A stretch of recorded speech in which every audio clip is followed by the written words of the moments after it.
Olá, boa tarde. Como estamos, irmãos? Eu sou Saif, de Ansina África, vivo em África. Assim, estou em Bangladesh. Estou com meu irmão Tanvir Hassan. Estamos a conversar sobre muitas coisas. Como está todos? Como está Tanvir Hassan ভাই? কমোসটা মানে হচ্ছে কেমন আছেন? কেমন আছেন তানভীর ভাই? এটা কোন ভাষায় বললাম আমি, বুঝছেন আপনি? আপনি যেহেতু কোথায় থাকেন, কোন দেশে থাকেন? মোজাম্বিক? আফ্রিকার মোজাম্বিকে আমি থাকি। হ্যাঁ। মোজাম্বিকের পর্তুগিজ ভাষায় একটা ইন্ট্রোডাকশন দিলাম আপনাকে। আচ্ছা, মানে মোজাম্বিকে কি পর্তুগিজ ভাষা চলে? মোজাম্বিক প্রায় 470 বছর পর্তুগিজ দ্বারা শাসিত হয়েছিল। আচ্ছা। পর্তুগিজ ভাষাটা ওখানকার ফার্স্ট ল্যাঙ্গুয়েজ আর কি। ঠিক আছে, আমি ভালো আছি। আপনার কি অবস্থা? আলহামদুলিল্লাহ ভালো আছি। রমজানের সময় রোজা পালন করা হচ্ছে? জি আলহামদুলিল্লাহ, খুব ভালোই সময় যাচ্ছে। দেশে আসলেন কতদিন হলো? 10-15 দিন হবে দেশে আসছি। 10-15 দিন। আবার যাচ্ছেন কবে? ব্যাক করছেন কবে? সপ্তাহ 10-এর মধ্যে আবার ট্রাভেলে বের হবে ইনশাল্লাহ। ঠিক আছে, যারা ট্রাভেল ব্লগিং পছন্দ করে তারা অনেকে আপনাকে চিনে, তবু আমার একটা ব্যাপার থাকে যে একটু ইন্ট্রো দিতে হয়, মানুষকে বলতে হয়, সেই ইন্ট্রোটা দিয়ে আসি। দর্শক, সবাই টেলিভিশনে বিনোদন আড্ডায় আপনাদের সবাইকে স্বাগত জানাচ্ছি। তানভীর হাসান দেখতে পাচ্ছেন আমার সঙ্গে আজ উপস্থিত আছেন একজন ট্রাভেলার ব্লগার সাইফ ভাই। আমরা তাকে আনসিন আফ্রিকা কিংবা সাইফ আফ্রিশিয়ান নামেই চিনি। তিনি আফ্রিকা মহাদেশের বিভিন্ন প্রত্যন্ত অঞ্চলে যান এবং সেখানকার কালচার, জীবনযাপন সবকিছু তুলে ধরেন। আমার মতো মনে হয় আপনারা সেটা দেখেন এবং ভালো লাগে। তার সঙ্গে আড্ডা দেবো। সাইফ ভাই, তার আগে জানতে চাই যে আপনার পুরো নামটা কি? নাসিরউদ্দিন সাইফ, ডাকনাম সাইফ। সাইফ হিসেবে চিনেন। আপনি মোজাম্বিকে থাকেন, জি। কত বছর হলো? প্রায় 8 বছর। 8 বছর হয়ে গেছে। 8 বছর হলো। প্রথম প্রশ্ন হচ্ছে, কন্টেন্ট নিয়ে কথা বলবো যে আপনি আফ্রিকান অনেক জায়গায় যাচ্ছেন, আপনার মধ্যে অনেক কিছু দেখছি, জি। কিন্তু মানে মানুষ তো আমি দেখেছি ইউরোপে যায়, আমেরিকায় যায়, বা বড় বড় অনেক দেশে যায়। আপনি এত দেশ থাকতে আফ্রিকার মোজাম্বিকে কেন গিয়েছেন? মোজাম্বিক কি অনেক উন্নত দেশ? দেশটা আসলে উন্নত কিনা এটা ফ্যাক্ট না। আমরা যখন এজ এ প্রবাসী বিদেশে যাই তখন আমাদের আত্মীয় স্বজন কোথায় কে থাকেন, কে ভালো প্রতিষ্ঠিত আছেন, সেটেলড আছেন, ওইটা আমরা প্রথমে দেখি যে ওখানে গিয়ে সাপোর্ট পাবো কি পাবো না এই বিষয়টা। আমার বাবা একজন সৌদি প্রবাসী, সৌদি আরবে খুবই কষ্ট করতে হয়, কায়িক পরিশ্রমটা একটু বেশি। আর আমার আত্মীয় স্বজন বলতে আপন 3জন চাচা ছিলেন মোজাম্বিকে, তো ওইখানে আবার ফিজিক্যাল কোনো কষ্ট নাই। তো সেই হিসেবে মেইনলি মোজাম্বিক একটা ব্যবসায়িক দেশ বাংলাদেশিদের জন্য বা বিদেশিদের জন্য। তো সেই থেকে মূলত আমাকে বিদেশ পাঠাবে, কোথায় পাঠাবে, তো আফ্রিকার এই মোজাম্বিকেই পাঠানো। তো ওইখানে অনেক আত্মীয় স্বজন আছেন, পাড়া প্রতিবেশী, বন্ধু বান্ধব, মানে আমার বাংলাদেশিও আছেন? বাংলাদেশি প্রচুর আছেন, প্রায় 10 থেকে 15 হাজার ওই মোজাম্বিকে। তার মধ্যে দেখা যায় আমি তো চট্টগ্রাম থেকে বিলং করি, তো 80 থেকে 85% হচ্ছে চট্টগ্রামের মানুষ। আচ্ছা, একটু একটু আমি মাঝে বামার ঢুকাই। সেটা হচ্ছে ধরুন আমরা যখন দেশে বিদেশে যাই, ধরুন কোথায় যাচ্ছে, আমেরিকা, কই যাচ্ছে, ইংল্যান্ড, অস্ট্রেলিয়া, তা আপনাকে যখন বলছে যে মোজাম্বিকে, তখন আপনাকে আমি মোজাম্বিকে যাবো মানে কনফিউশন আছে না মাথায়? মোজাম্বিক নামটাই তো তখন জানতাম না। তখন আমরা অ্যাজ ইউজুয়াল যেভাবে জানি আফ্রিকা, আফ্রিকা বলেই আমরা চিনে থাকি বা আফ্রিকা বলেই সম্বোধন করে থাকি। তো আফ্রিকা নামে যে একটা ভীতি, ওই ভীতিটা হয়তো বা অনেক দূর থেকে শুনেছি, কিন্তু আমাদের পরিবারের সদস্যরাই যেহেতু খুব ওয়েল সেটেলড আফ্রিকায় আছেন, তো সেই হিসেবে আফ্রিকা ভীতিটা অ্যাটলিস্ট পার্সোনালি আমার ভিতরে ছিল না। তো দেশের বাইরে যেতে হবে, বিদেশে একজন প্রবাসী হিসেবে পরিবারের হালটা ধরতে হবে, তো কোথায় যাব? তো যেহেতু সাজেশন এটাই ছিল যে পরিশ্রম অনেক করতে হবে, সৌদি দুবাই আসলে, তো আফ্রিকায় গেলে এইটা হবে না, তো ওই একটু। তো মোজাম্বিকে গিয়ে কেন কষ্ট করা লাগছে না?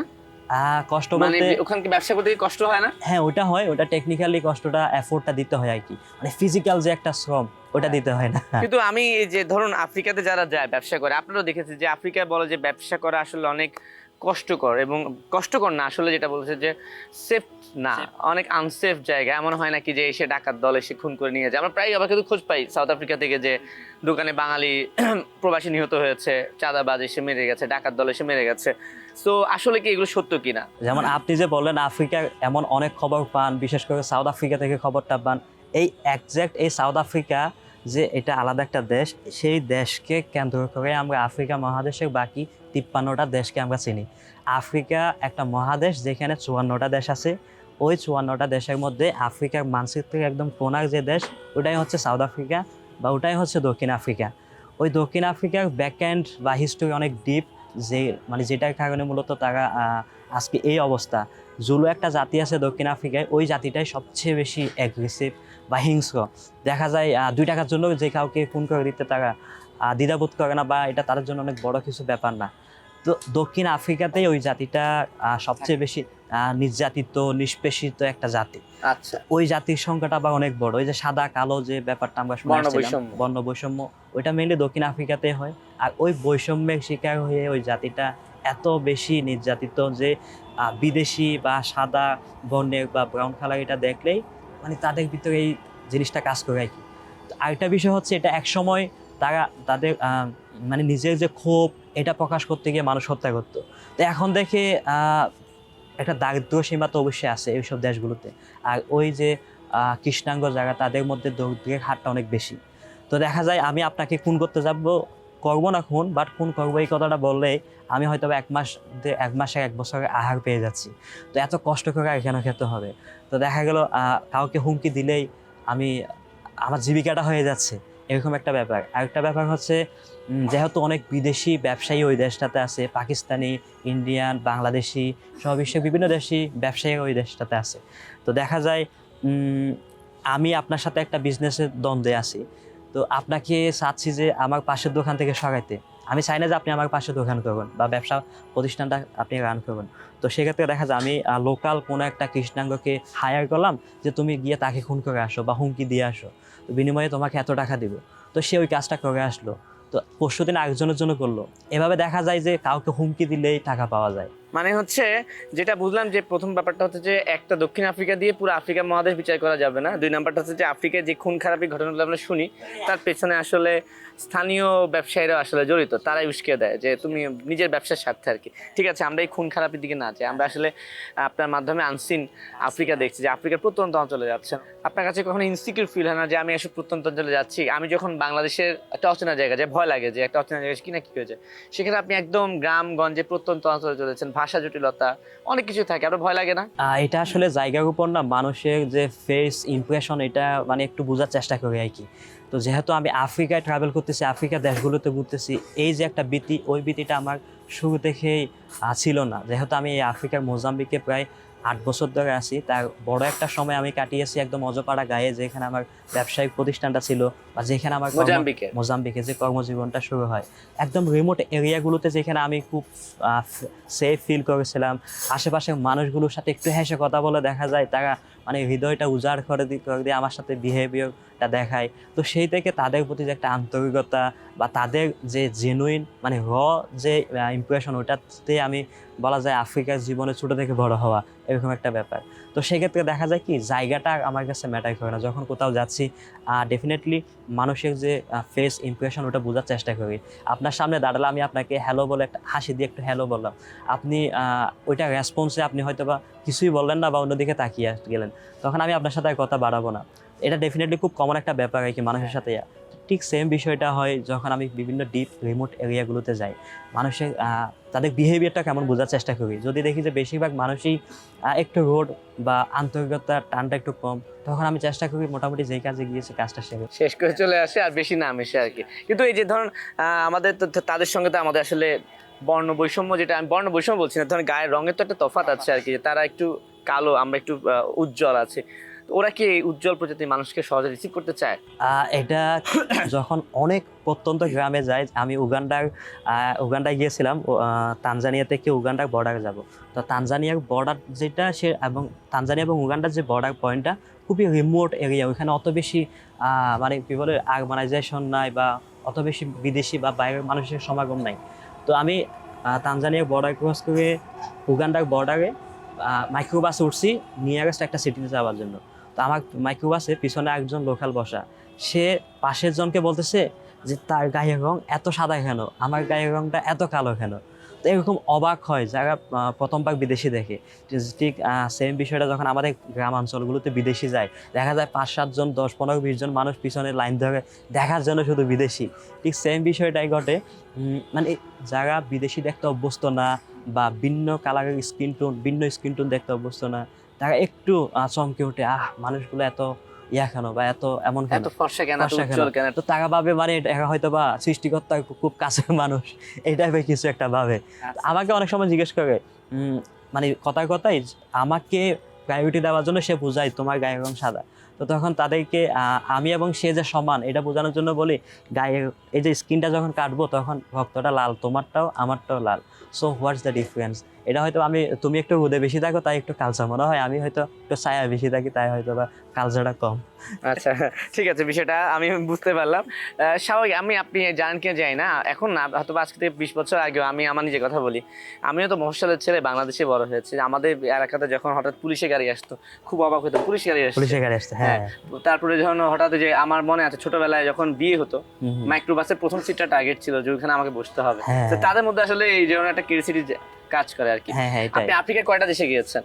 আফ্রিকার 14টা দেশে গিয়েছি। 14টা দেশে গিয়েছেন, কোন কোন দেশ নাম মনে আছে? জি আছে, আমি মোজাম্বিকে তো আছি, পাশে একটা সোয়াজিল্যান্ড আছে, Malawi, Tanzania, Zambia, Rwanda, Uganda, Kenya, Somalia, Somaliland, Djibouti, কত 11টা, আর দুই একটা ভুলে গেছেন। এবং এবং এই যে আপনি বললেন না সোমালিল্যান্ড, তারপরে সোয়াজিল্যান্ড এরকম অনেক দেশের নাম আছে আমরা আসলে শুনিও না। হ্যাঁ, এইসব দেশে গিয়েছেন, কন্টেন্ট আকারে তুলে ধরেছেন, ওদের আসলে ভাষাটা কি? সব দেশে কি ভাষা কি এক নাকি? না, সব দেশে ভাষা এক না। যেমন বাংলাদেশের বাংলা, ইন্ডিয়ার হিন্দি, পাকিস্তানের উর্দু, যদিও বা কাছাকাছি মনে হয় কিন্তু ওইসব দেশগুলোতে অত কাছাকাছি না। প্রত্যেকটা দেশের জাতিগোষ্ঠী, অনেকগুলো জাতিগোষ্ঠী থাকে, অ্যান্ড এক একটা জাতিগোষ্ঠীর আলাদা আলাদা ভাষা। যেমন বাংলাদেশের যে মারমা, চাকমা এরকম যে সম্প্রদায়, আমাদের ঢাকার ভাষার সঙ্গে আপনাদের চট্টগ্রামের ভাষার একটু পার্থক্য আছে। এটাই তো এই জিনিসটা আসলে ম্যাচিং হয় না, এক এক জাতিগোষ্ঠীর এক এক ভাষা। আবার দেখা যায় পুরো একটা দেশের মধ্যে একটা ন্যাশনাল বা অফিসিয়াল ল্যাঙ্গুয়েজ হিসেবে থাকে। উদাহরণস্বরূপ যদি উগান্ডা এমন একটা দেশ যেখানে প্রায় 50 থেকে 60টারও বেশি জাতিগোষ্ঠী বসবাস করে। তো দেখা যায় এক একটা জাতিগোষ্ঠীর ভাষা এক এক রকম। ঢাকায় যে জাতিগোষ্ঠী বসবাস করে নারায়ণগঞ্জে ভিন্ন। তো নারায়ণগঞ্জের মানুষ ঢাকার মানুষের সাথে কথা বলতে পারে না। সিলেটের মানুষ দেশের মধ্যেই, হ্যাঁ, তো মানে ভাষাটা বুঝে না, এত বেশি ডিফারেন্স আছে না, কাছাকাছি যে একটা টোন থাকে ওরকম না। তো সেই ক্ষেত্রে দেখা যায় 50-60টা ভাষা একটা দেশের মধ্যে, সবাই নিজ নিজ ভাষাকে প্রাধান্য দিচ্ছে। তো সরকারের তো একটা অফিসিয়াল ল্যাঙ্গুয়েজ লাগবে। সেই হিসেবে যেহেতু ব্রিটিশ কলোনাইজড ছিল উগান্ডা, তো ইংলিশটাকে মোটামুটি তারা অ্যাডপ্ট করে নিয়েছে। তো দেখা যায় একদম বাচ্চা যে অজপাড়া গায়ে রাকাল গরু ছাড়াচ্ছে, সেও ইংলিশে কথা বলতে পারে। মানে তার মাতৃভাষার পাশাপাশি এই ভাষাটাকেই স্কুলে প্রাধান্য দেওয়া হয়। এরকম অনেকগুলো দেশে অনেক ভাষা। মানে আফ্রিকান বেশিরভাগ, আমি আরো দুই দেশের কথা বললাম, আফ্রিকান বেশিরভাগ দেশে আছে ইংরেজির প্রচলনটা খুব বেশি আছে, তারা ভালো ইংরেজি বলতে পারে না।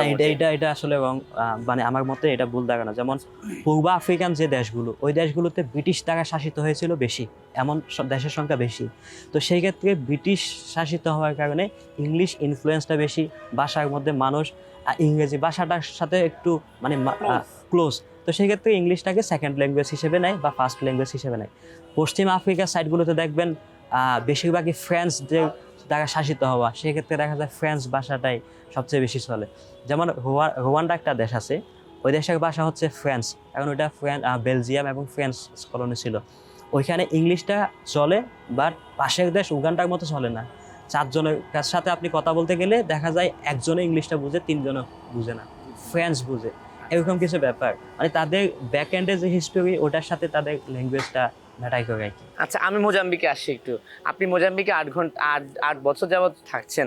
এই যে আফ্রিকান লোকদের কালচার তো আমরা দেখি, খাবার দাবার নিয়ে আমার একটা ব্যাপার আছে, আমরা 3 বেলা ভাত খাই, আফ্রিকানরা আসলে কি খায়? ওদের মোজাম্বিক নয়, শুধু বেশিরভাগ আফ্রিকান দেশগুলো প্রধান খাবার হচ্ছে যেমন ভাতটাকে আমরা এক দেশে বলি চাউল, রাইস, ভাত বা এই টাইপের এক এক নাম আছে না, জিনিসটা একটাই।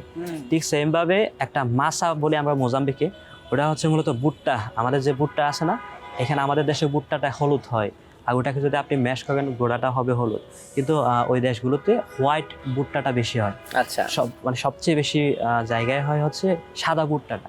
ওই সাদা ভুট্টাটা গুঁড়িয়ে ওটার যে গুঁড়াটা আটা বা ময়দা টাইপের হয়, ওইটাকে তারা পানিতে অনেকটাই দেখতে বা ধরতে হালুয়ার মতোই বলতে পারেন, এরকম একটা জিনিস হয়। ওইটাই তারা মেইনলি খায়। ওইটা খান? আমি প্রায় খাই। এটা আসলে খুব ভালো লাগে, গোশত দিয়ে খেতে খুব ভালো লাগে। যেমন আমাদের এখানে যদি আত্মীয় স্বজন আশেপাশে কাউকে দাওয়াত দিই, হয়তো বা তেহারি করবে, বিরিয়ানি করবে, তো আমাদের ওইখানে আমার বাসায় যদি আত্মীয় স্বজন এরকম বন্ধু বান্ধব দেখে দাওয়াত দিতাম, এটা করতাম। আমি ওটা খুব ভালো রান্না করতে পারতাম, আর বিফ দিয়ে হালকা রসালো ঝোল দিয়ে সেই ভালো লাগে। যদিও বা তারা এটা দিয়ে খায় না, তারা খায় হচ্ছে শুকনো শাক দিয়ে, শুকনো মাছ দিয়ে, শুটকি মাছ দিয়ে, মানে একটু শাক নিল বা একটু শুটকি মাছ দিল, ওইটা দিয়ে এই জিনিসটা খেয়ে নিল। এটা আসলে তাদের যে চাষাবাদের বা মাটির ধরন বা পুরুষদের যে ফুড কালচারটা যেভাবে হয়ে আসছে, তো এই খাবারটা হচ্ছে মেইনলি আফ্রিকার খাবার। প্রায় সব দেশের মেইন খাবার। আর এর বাইরে কি খায়? একটু অদ্ভুত অদ্ভুত খাবার তো মনে হয় খায় তারা। অদ্ভুত বলতে যেমন দেখা যায় একটা আস্ত মুরগিকে পুড়িয়ে খেয়ে ফেললো, মানে মানে ভিতরে অনেক কিছু যেগুলো আছে পরিষ্কার করলো না, জাস্ট যেভাবে আছে ওইভাবে, এই যে উপরের যে লোমগুলা ওগুলা পুড়ে গেল, হ্যাঁ, জাস্ট সিদ্ধ হইলো, একটু নরম হইলো, ওটা খেয়ে ফেললো। কোনো মশলা দেয় না? না, দেয় না। ইন্দুর খায়, এরকম দেখছি। জি মুরগিটা পুরো খেয়ে ফেলছে। হ্যাঁ, ইন্দুর খায়, ইন্দুরটাকে। ইঁদুর? হ্যাঁ, ই, ইন্দুর ছি। বলতে আমি আপনার যে ছোট ইন্দুরটা না, ওইরকম না, ওইখানে একটা প্রজাতির ইন্দুর আছে যেটা এক একটা সাইজে 5-7 কেজি পর্যন্ত হয়। একটা ইঁদুর? হ্যাঁ, আচ্ছা। ওগুলো আবার দামও মানে খুবই ফেসিনেশিং কিছু খাবার, যেমন 700-800 টাকা, 1000 টাকা এক একটা ইন্দুরের ইঁদুরের দাম। দাম চলে আসে। তো আমরা অনেক সময় ভাবি যে মনে হয় মানুষগুলো কত গরিব, খাওয়ার টাকা না দেখে ইন্দুর খায়, কিন্তু বিষয়টা এরকম না। যেমন চাইনিজরা দেখবেন কত কিছু খায়, তাহলে কি আগে গরিব দেখে খায় না? তো এটা তাদের একটা লোকাল ফুড কালচার, ব্যাপারটা হচ্ছে মানে ওইরকম। ইঁদুরটা খায় কিভাবে? এটা স্বাভাবিক যে আস্ত ইন্দুর, ওই ইন্দুরটাকে হয়তো বা কিছু দিয়ে আঘাত করে মারবে, এনিহাও ওইটাকে মেরে দেন দেখা যায় আগুনের মধ্যে সেঁকবে, উপরে যে লোমগুলা পোড়ায় যায়, আমি দেখছি খাইতে, লোমগুলা পোড়ায় যায়, দেন ওই কামড়ায় টুকরো টুকরো খায়। সিদ্ধ করে খেয়ে ফেলে? কোনো সস টস দেয় না? না, তো এটা সস বলতে তাদের লোকাল একটা সস আছে, যেমন টমেটো দিয়ে একটা সস বানাই লোকালি, ওইটা দিয়ে খাই, মানে টমেটো ঝোল আর কি, অনেকটা গ্রেভি টাইপের বলতে পারেন। এটাই মেনলি খাই। আর আমি যেখানে থাকি মোজাম্বিকে স্থানীয়ভাবে ওটাকে বলে বো কাগেলি, মানে ভালো তরকারি ওটা। মানে এই যে ধরনের ইঁদুর খাওয়ার কথা বললেন না, এই ইঁদুর কি ওখানকার বড় লোকরাও খায় নাকি হ্যাঁ, সবাই খায়? সবাই খায়। ফাস্ট ফুডের দোকানে পাওয়া যায় এগুলা? এটা অত ওপেনলি বিক্রি হয় না, মানে অত বেশি স্যাচুরেটেড না, বাট ডিফারেন্ট খাবার হিসেবে এটা পাওয়া যায়। তাহলে ইঁদুর পেলাম, তারপর হচ্ছে কাঁচা মানে মুরগি খেয়ে ফেলে। কাঁচা টাইপের জিনিসগুলো। আর কি খায়? আর কিছু আছে? শুকরগুলো তো খায়, এটা হ্যাঁ, খুবই এটা আমরা কমন। দেখেছি অনেক জায়গাতে। কুমিরের গোশত খায়। হ্যাঁ, কুমির গোশত খায়। জাম্বিয়াতে দেখছিলাম একটা রেস্টুরেন্ট আছে, রেস্টুরেন্ট না, অনেকটা পার্কের মতো একটা পার্সোনাল রিজার্ভ আর কি। তো মানুষ যায় ঘুরতে, অবসর সময় কাটায়, তো এখানে কুমির আসে অ্যান্ড চাষ হয়, আবার ওই গোস্তটা তারা বিক্রি করে 1 কেজি প্রায় বাংলাদেশি টাকায় 1400-1500 টাকা কেজিতে বিক্রি হয়। আর এটা খুবই কমন, বিভিন্ন দেশগুলোতে পাওয়া যায়, ইভেন আমাদের এশিয়ান দেশগুলোতে পাওয়া যায় কুমিরের গোস্ত। কচ্ছপ খায়, আর সাপ টাপ খেতে এখনো দেখিনি। দেখিনি। আপনি নিজে কিছু খেয়েছেন নাকি? টেস্ট করেছেন ব্যতিক্রমী কিছু? আসলে দেখি, বাট রুচিতে বাদে দেখে হয় না। আচ্ছা, খাওয়া হয়নি, আপনি খাওয়া টেস্ট হয়নি। করেননি, ইচ্ছা হ্যাঁ। আছে নাকি? হ্যাঁ, আপাতত ইচ্ছা না। আচ্ছা, ঠিক আছে। আফ্রিকান দেশ বলতে কিন্তু আমরা মনে করি যে খুবই দরিদ্র রাষ্ট্র, হ্যাঁ, এবং আরেকটা বিষয় আসে যে হয়তোবা না খেয়ে আছে, খালি গায়ে, মানে খুবই দুর্বিষহ অবস্থায় দেখি। মানে এগুলো কি ওদের কালচার নাকি ওরা আসলে খুবই দরিদ্র দেশ? এমন না যে সে কাপড় নাই, কাপড় কেনার সামর্থ্য নাই দেখে যে সে খালি গায়ে ঘুরে, এটা কিন্তু না। আচ্ছা, এটা তার লোকাল একটা কালচার। এক পৃথিবীতে প্রত্যেকটা জাতি গোষ্ঠী মানুষ স্থান কাল পাত্র এগুলোর মধ্যে বৈচিত্র্যতা আছে বলে পৃথিবীটা এত বিচিত্র। তো আমরা এক জায়গায় যাই কেন, পৃথিবীর এক জায়গাগুলোতে এক কিছু আমরা দেখি বলেই আমরা যাই। তো এটাই হচ্ছে পৃথিবীর বৈচিত্র্যতা। তো আফ্রিকায় এখনো অনেক হাজার হাজার বছর পুরনো আদিবাসীরা আছে, তাদের পূর্বপুরুষদের যে প্রচলন সেটা আপনি দেখবেন। মুসি ট্রাইব ইথিওপিয়াতে, মুসি হচ্ছে এমন একটা ট্রাইব, তারা কানের এই অংশটাকে কেটে ফেলে, এই যে কানের পাতার এইটাকে একটা চিকন ফিতা হিসেবে ইউজ করে, অনেক লম্বা একটা প্লেটের মতো করে তারা করে। এটা হচ্ছে মনে করেন তাদের কানফুল। টুটের এই অংশটাকে কাটে, এই অংশটাকে কেটে টুটটা অনেক লম্বা করে ওটার মধ্যে একটা প্লেট ইউজ করে, ওটা তাদের একটা কালচার। হ্যাঁ, এরকম বিচিত্র বিষয়গুলো দেখা যায়। হাদজা একটা উপজাতি আছে তানজানিয়ায়, এটা প্রায় কয়েক হাজার বছর পুরনো। তারা এখনো পর্যন্ত শুধু শিকারের উপর নির্ভরশীল, শিকার করে তাদের খাওয়া দাওয়া সব কিছু হয়। তারা এখনো আধুনিক যুগের ছোঁয়া পায়নি, বা আধুনিকতার সাথে তারা এখনো পরিচিত হয়নি। আমি আপনার মতো ট্যুরিস্ট বা ট্রাভেলাররা যখন যায়, এই সেই এটা ওটা দেখায়, এইভাবেই তারা আধুনিকতার ছোঁয়াটা পাচ্ছে। কিন্তু বড় একটা অংশ কিন্তু এখনো সেই আধুনিকতার আলো থেকে বঞ্চিত বা দূরে। তো ওসব দেশে কি মোবাইল নেই, ইন্টারনেট নেই, বা ওরা কি ফেসবুক চালায় না? ডেফিনেটলি আছে, বাট তাদের পর্যন্ত ওই অ্যাক্সেসটা এখনো পৌঁছায়নি, বা তাদের যে লাইফস্টাইল বা culture, day to day life, ওইটার মধ্যে তাদের হয়তো বা প্রয়োজনটা পড়েনি যে তাদের গোত্রের বা তাদের ফ্যামিলির কেউ একজন ওই জায়গা থেকে অন্য একটা জায়গায় গেল, কোনো একটা সিটিতে গেল, কোনো একটা গ্রামে গেল, ওইখানে এই জিনিসগুলো দেখলো। অর্থাৎ তাদের যে ডেলি লাইফটা খুবই লিমিটেড এবং খুবই আইসোলেটেড, যার কারণে এই আধুনিকতার ছোঁয়া পর্যন্ত তাদের যাওয়ার প্রয়োজন হয়নি দেখে এখনও তারা এই অবস্থায় আছে।